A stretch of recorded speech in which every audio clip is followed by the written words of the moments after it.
En tout cas, c'est sûr que pour nous, la perspective, c'est celle-là, c'est de se défendre avec les moyens qu'on a. Et les moyens qu'on a, ben, c'est la contestation dans la rue. Quand François Fillon dit « la CGT n'a jamais bloqué la France », vous le prenez comme un défi aussi? Ouais, un défi, ouais, mais Sarkozy aussi avait dit qu'on n'entendait plus les manifs. Alors c'est vrai que le fait est qu'aujourd'hui, par exemple, pour revenir à la mobilisation contre la loi El Khomri, c'est vrai qu'on a eu un mouvement qui a duré 4 mois, qui a été dur du point de vue des affrontements, y compris donc, pour faire face aux violences policières.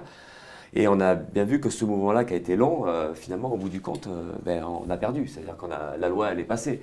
Donc le problème qu'on a aussi, c'est retrouver l'efficacité dans les luttes sociales. Mais qu'est-ce que vous répondez à François Fillon qui dit voilà, mon programme, il est dur, je le présente, je ne mens pas, contrairement à François Hollande, ce que j'ai dit, je vais le faire. Donc si je suis élu, c'est que la population m'a désigné à plus de la majorité. Donc en gros, il n'y a pas à descendre dans la rue, c'est démocratique.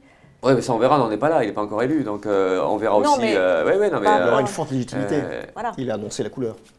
Oui, du point de vue mais après encore qu'on verra sa campagne, parce que là il a fait une campagne de primaire à droite, hein, en étant en concurrence avec Sarkozy, Juppé et compagnie, qu'il a amené à. On peut penser que sa campagne à partir de maintenant, il va y avoir des angles arrondis, enfin on verra bien, parce que tout ça c'est tellement des manœuvres et des calculs politiques que des uns et des autres qu'on verra ça. Mais de toute façon, nous le problème qui est posé, c'est même si aujourd'hui en face on a des gens qui assument et qui déclarent la guerre, parce qu'une certaine manière c'est une déclaration de guerre, c'est quand on dit qu'il faut virer 500 000 fonctionnaires, hein, parce que derrière on sait que ce sont des hôpitaux, de l'enseignement, de la poste et tout ça, tout un service public qui est déjà bien abîmé, qui va se détruire encore plus.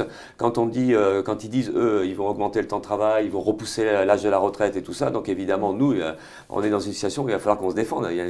On sera en situation de légitime défense. Après on verra les résultats électoraux, on verra l'ambiance à ce moment-là, mais quoi qu'il arrive, nous, évidemment, on se situera dans cette perspective-là.